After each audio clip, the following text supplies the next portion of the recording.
Hey guys, so this is gonna be a different type of video. I'm gonna go over why I think Steel Soul mode sucks, and that is precisely why I never played it for the first 8 months while the game was out. But I did manage to fix it with one simple rule change, and that made it actually fun. And now I've been trying to beat this challenge for the last 2, maybe 3 months. So the thing about Steel Soul mode that sucks is the optimal way to play it. Now, because this is a very hard challenge of a very difficult game, you want to play it in a way that will maximize your chances to win. And whatever method that is the one that you should take.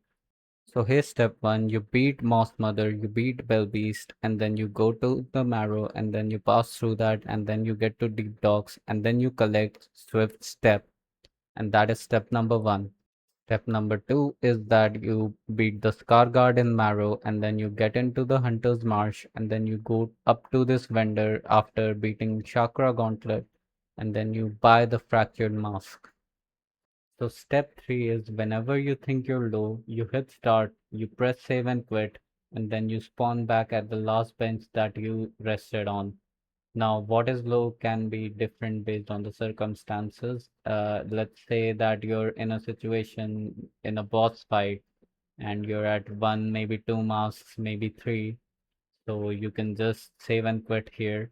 And let's say, on the other hand, that you're in a situation where you're platforming and maybe you can get hit by a fly and then knocked into spikes and then take back-to-back damage. So in that case, you would want a bigger buffer, let's say four, maybe five health. And just based on what you think is correct, and if you're at risk, you can just save and quit at any time. And this is the optimal way of beating Steel Soul mode. So this splits the player base into two groups. The first group, it is just a single player game. There's a Steel Soul mode achievement. There's some exclusive content as well in Steel Soul mode. And it is a single player game. And why are people trying to police something that the game even does not disallow from its rules? Like nowhere during the actual playthrough of Steel Soul mode is saving and quitting discouraged, or actively the game tells you that you're not supposed to do it or anything, or you should not do it. On the other side, we have people who think that it kind of beats the purpose of Steel Soul mode, that it makes it unfun, and there's really no point other than if you're not in it for the achievement, and it kind of beats the purpose that you're supposed to beat this entire game with one life if you get infinite tries on any boss that you want. So the question arises that is this save and quit feature an oversight? And so let's look at some examples with some similar rule sets. On the left, we have XCOM 2. XCOM 2, similar to Silksong, has a mode called Iron Man mode, which very similar to Steel Soul mode. Once you only have one save file, so when you save and quit, it is saved to that file. Now, the difference between XCOM 2 and Silksong is that XCOM 2 is a tactical turn-based game, so when whichever turn you save and quit on, that is the turn you're coming back to, and whatever actions you've taken have already happened in this game. So save and quit does not allow you to reverse time in this game, and that is how the game itself enforces that save and quit cannot be used to circumpass the difficulty of the challenge. On the other side, we have Pokemon, and while it is a kids game, a lot of people nuzlocke it, and there are two main rules for a nuzlocke run. The first one is that whenever a Pokemon faints, it is dead, like it cannot be used throughout the entire playthrough. And the second rule is that every single route only gives you one encounter, so you cannot get infinite Pokemon. And those two are basically the only rules that the self-imposed Nuzlocke challenge applies on Pokemon. There have been people who have done many types of different Nuzlocks in Pokemon, Genlock, Shiny Lock, Hardcore Nuzlocke with even more difficult rules added up.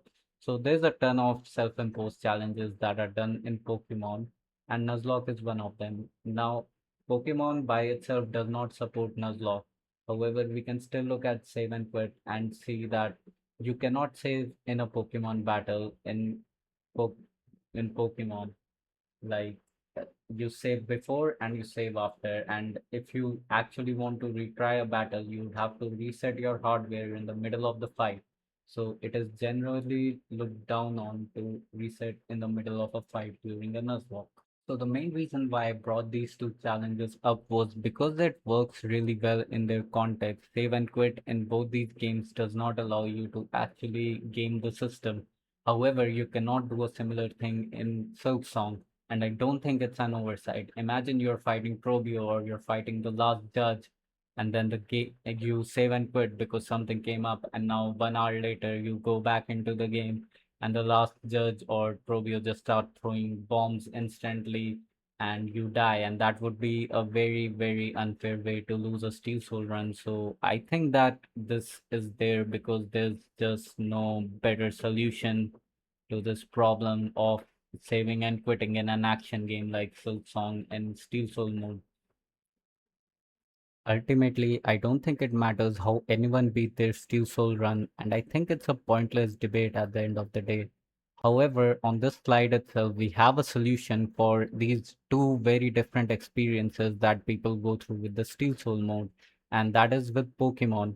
What I described as a Nuzlocke is not an official game mode, it's a set of self-imposed rules. So you can kind of ignore the slide if you don't want to play challenge runs or you don't want to make your own rules. However, I find it helpful to judge my rule based on these facts and see if it is a good rule or not. So the first thing that I want in any challenge run is that the optimized way to beat the challenge run should be fun for me to play. Like anything, the first one of this, right? Ban anything that you can use but is not fun for you to play with, which would basically be like in Silksong, let's say you don't like the Architect Crest, or you think that it is way too OP and it makes the game unfun. So you can just ban it in your challenge run. There's nothing stopping you from doing that. And the second one is also an extension of the first one only, that grinding should not be incentivized as a part of the challenge. Now that is the biggest problem with any single challenge run that I ever do, because I don't want to waste away time grinding. But if the optimal way to beat a challenge run is grinding, then it is not a fun challenge run ultimately. I also like the rules to be objective so I can easily know whether or not I've broken a rule at any point. So, elaborating a little bit more on the fact that grinding should not be incentivized by the challenge, I want to go back and look at both our examples. In XCOM 2, there is a certain mission with zombies that can go infinitely long. So, the optimal way to beat Iron Man challenge would be to just farm those zombies endlessly for experience and develop all your soldiers and then easily beat the game. So, most high level players of the game actually just straight up ban zombies because not only are they not difficult, they actively make the game unfun and extend missions for no reason. And it's also a reason why I would never just do a regular Nuzlocke, because the optimal way to beat a regular Nuzlocke is to just level up Pokemon all the way to level 100 and then steamroll through the game with it because nothing else will match that Pokemon. So now let's talk about hardcore Nuzlocke in Pokemon. So this on the top of a regular Nuzlocke rule set, this also adds level caps, which basically means that your Pokemon cannot outlevel the enemy Pokemon. That's the first rule. The second rule is no using items in battle since they're kind of OP, and the rest of the rules depend on whoever is playing the hardcore Nuzlocke. And because of this rule set, right, the hardcore Nuzlockers actually cheat at the games. They just give themselves infinite rare candies. Now, what rare candies do is they level up your Pokemon. And normally that would be like a big cheating thing. However, the thing is that they cannot overlevel the enemy gym leader. So it is still as difficult as it is going to be regardless, and it basically just saves them the time of grinding against wild Pokemon forever. And the optimal way to level up your Pokemon such that they don't accidentally die would be to do it on the lowest level Pokemon, and that would add tens of hundreds of thousands of hours unnecessarily to a run. So this basically chips up that grinding time and makes the hardcore Nuzlocke challenge a fun puzzle kind of, where you can't just brute force your way through the game, and you also don't have to mindlessly grind against wild Pokemon. You need to figure out a balance where somehow you're able to make it through the game while also not wasting time on it. And also, the difficulty of a Nuzlocke does not actually arise from wild Pokemon. So it's not like any difficulty of the challenge is being cut out by actually doing this. And this brings me to the rule set of what I call the hardcore Steel Soul mode. There's a bunch of rules here, but you can basically read it as one single rule. You're not allowed to save and quit while you're in a fight, and you're not allowed to save and quit while you're low. And low can be dependent on what you think is low, because I don't want to waste time walking on a bench when I'm at full health and I know that there are no enemies in the path. And at the same time, I do not want to give myself the allowance to just save and quit from a platforming challenge and just skip its difficulty by pressing save and quit. And if anyone thinks this is easy, they are free to add their rule sets on top of it. You can add no red tools, no blue tools, etc., etc., only Hunter's Crest, however you want to play the game on top of this. So the reason why I made this video was not to gatekeep Steel Soul mode. I don't really care how people have beaten Steel Soul mode in the past. I'm kind of challenging people to beat it on the hardcore rule set and have fun in much of the same way that I have. Am I good at the game? No, I really, really suck, man. Look at all these screens, okay? These are all screens where I've died. I've died once to the Bell Beast. I've died in the platforming room trying to get out of Shellwood bottom right.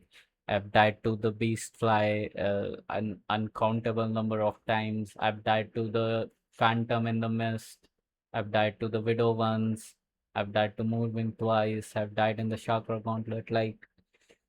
But the thing is that you don't really have a choice while playing this game mode besides to get good and actually learn how to play the game, what tools are good, because there's a lot of tools in the game that are really good, and there's a lot of diversity with them as well. So they support a lot of play styles, and whatever your play style is, the game is going to give you the tools and the abilities to complement it. But it's also going to throw in challenges where you'll have to adapt and you'll have to do different things in order to stand a better chance because a boss just countered the build that you have.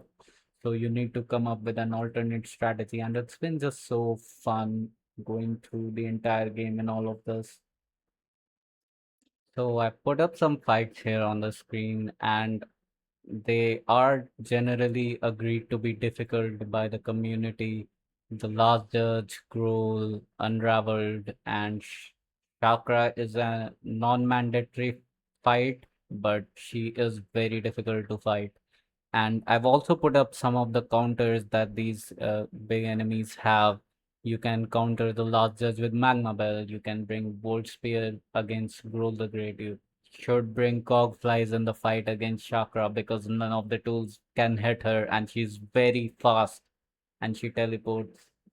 And on the Unraveled, you want to bring Tax because he has such a high health pool that it's such a long fight without Tax that it's actually a run killer.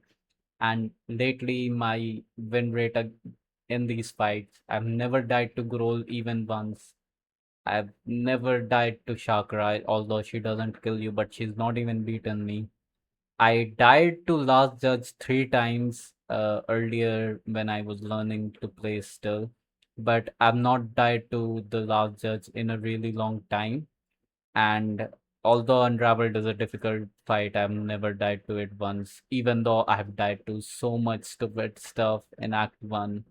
And you get to Act 2, and because I had to learn how to play the game, it's not just a repetitive procedure of just bashing your head against these bosses, dying 5 times, doing a 6, 7 hour run back and running it back.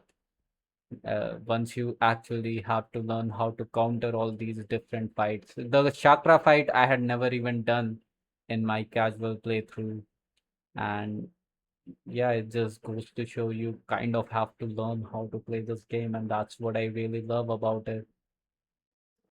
I will publish guide for Act 1 and 2 if people want it, but I do believe that the fun of this challenge lies a lot in the discovery phase, like what can you get and when can you get it and how good you are with it. Like there's so much that you can do and you can skip out as well. Like I never take sharp dart, but someone who basically never unequips it would get it a lot sooner than I ever do.